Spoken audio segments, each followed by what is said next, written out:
এমন নবী পাইছেন যেটা চিন্তা আর ভাবনা করে মনের একটু বুঝান।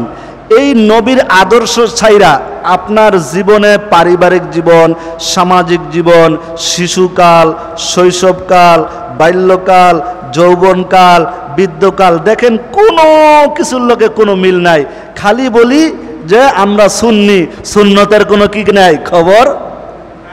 মিষ্টি খাওয়া সুন্নত, এটি খুব ভালো বুঝি, মিষ্টি খাইতে হয়, আল্লাহ রসুল মিষ্টি খাইছে, এগুলা খুব ভালো বুঝি। কিন্তু আল্লাহ রসুল যে উহুদের ময়দানে দান শহীদ করছে, আল্লাহ রসুল যে না খায়া খাইছে, হারামের কাছেও যায় নাই, তো এগুলা কি সমাজের মধ্যে আলোচনা না? কয় হুজুর এটি বাদ দা কোন, কেন এটি বাদ দা কইলে কি আল্লাহ কি আমারে ছাড়বে? তুমি মিষ্টি মৌলবি, মিষ্টি মিষ্টি কথা কইছো, চাকরি ঠিক রাখনের লেগা হ্যাঁ মৌলবীরে কইবা আয় আগে সিরিয়ালে তোরে আগে বানাইলে। তো আমিও তো চাই আমার বিপদ থেকে রক্ষা করার জন্য, চাকরি যায় যাক কিন্তু হক কথা বলতেই হবে মেম্বারে বৈশা। আল্লাহর রসুল কি কোনো বাদ দিছে? কোনো কথা বাদ দিছে? যখন যে আয়াত নাযিল হয়েছে সাহাবীদের সামনে বলছে খবরদার খবরদার, এই কথা বলা যাবে না। মুসা পয়গম্বর আলাইহিস সালাতু ওয়াস সালাম কারুনকে বলল যাকাত দিতে হবে। কি বলল? কারুন কয় মুসা পয়গম্বর যাকাত দেওয়া যাবে না।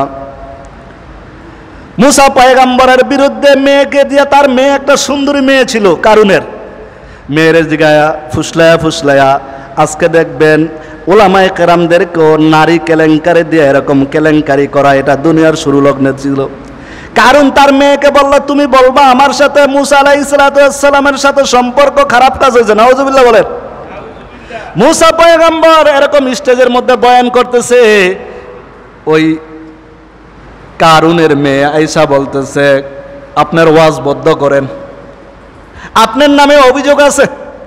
কি অভিযোগ? নারী কেলেঙ্কারির অভিযোগ আছে।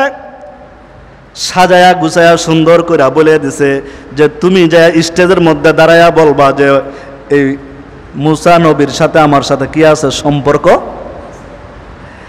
আল্লাহ তাআলা কি আছে না ঘুমায় গেছে? নবীর বিরুদ্ধে কেউ কলঙ্ক লাগাইবে, এটা আমার আল্লাহ কি সহ্য করবে?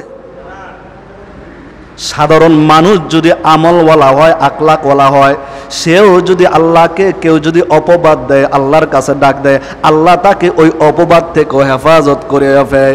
আর মুসা পয়গম্বর আল্লাহর তাআলার খুব একজন কাছের নবী, খুব একজন মহাব্বতের নবী, খুব একজন কাছের নবী। কি কইছে? কারণ বলতেছেন মা তুমি বলবা স্টেজের মধ্যে সবার সামনে দাঁড়ায়া বলবা মুসা পয়গম্বরের লাগা আমার লগে কি আছে, নারী কেলেঙ্কারি আছে। এবার আল্লাহর বান্দি যখন স্টেজের মধ্যে যায়, স্টেজের মধ্যে দাঁড়ায়া যখন বলতে যায় হে জনগণ শোনো, এই শোনো কোয়ার মতো মুখ কি হয়ে যায় অটোমেটিক, আর জবানের দ্বারা কথা করছে কে? হেফাজত করলো কে? কারুনের মেয়ে আবার নিজে নিজে একটু চুপ হইয়া যে আরেকবার ট্রাই করে দেখি, আবার সরে যায়, আবার ট্রাই করতে আসে যে মুসা পয়গম্বর নারী কেলেঙ্কারের সাথে জড়িত। আবার যখন দ্বিতীয়বার দাঁড়ায় কইব যে এই মুসা পয়গম্বর কি আমার সাথে, জনগণ শোনো এই পর্যন্ত কয়, এরপর আবার কি হয়ে যায় মুখ, দুইবার তিনবার এরকম হয়, দেখে আর পারে না। আল্লাহ পাক রব্বুল আলামিন ওই কন্যার ভিতরে দিল ঘুরাইয়া দিছে। এবার দিল ঘুরাইয়া দিয়া ওই কন্যা আল্লাহর কাছে বলতেছে আল্লাহ এই লোকটার সাথে আমার সাথে কোনো অবৈধ সম্পর্ক নাই, আমার বাবা মিথ্যা চক্রান্ত করে এই লোকটাকে ফাঁসানোর জন্য আমাকে উৎসাহিত কইরা তাকে গালেবান গায়েব করার জন্য, সমাজের মধ্যে লাঞ্ছিত করার জন্য আমাকে সাজায়া গুছায়া সুন্দরভাবে আকৃষ্ট কইরা জনগণের কাছে তাকে বেইজ্জতি করার জন্য করছে। আয় আল্লাহ তাআলা আমি তিনবার গেলাম বলার জন্য, আমার জবান তুমি বদ্ধ করে দিয়েছো। আয় আল্লাহ তাআলা মুসা পয়গম্বর সত্য নবী, আমি দিল থেকে সাক্ষী দিতেছি তুমি আমার জবানটাকে খুলে দাও। এবার মুসা পয়গম্বর যখন স্টেজের মধ্যে বসা, কারুনের মেয়ে বলতেছে আমার বাবা মিথ্যাবাদী আর মুসা পয়গম্বর সত্যবাদী, এই মুসা পয়গম্বরের সাথে আমার সাথে কোনো অবৈধ সম্পর্ক নাই। সুবহানাল্লাহ। হেফাজত করছে কে? এ দুনিয়ার মুসলমান আল্লাহর রাসূলের চরিত্রের চাইতে সবচাইতে উত্তম চরিত্র আল্লাহ পাক কালামে পাকের মধ্যে স্যাটিসফাই করে দেন। লাকাদ কানা লাকুম ফি রাসূলিল্লাহি উসওয়াতুন হাসানা। আল্লাহর পয়গম্বর যে দুনিয়ার মধ্যে যখন আসতে শুরু করলো,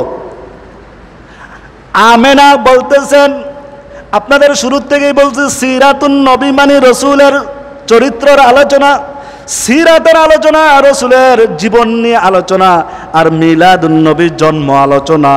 এই রবিউল আউয়াল মাস পুরাটাই নবীর চরিত্র।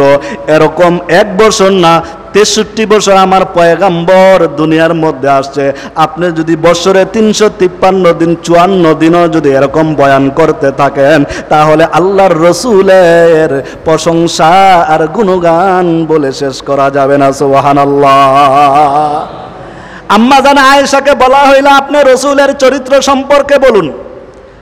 সাহাবায়ে কেরামদেরকে প্রশ্ন করলেন, তোমরা কি কোরআন পড়তে জানো?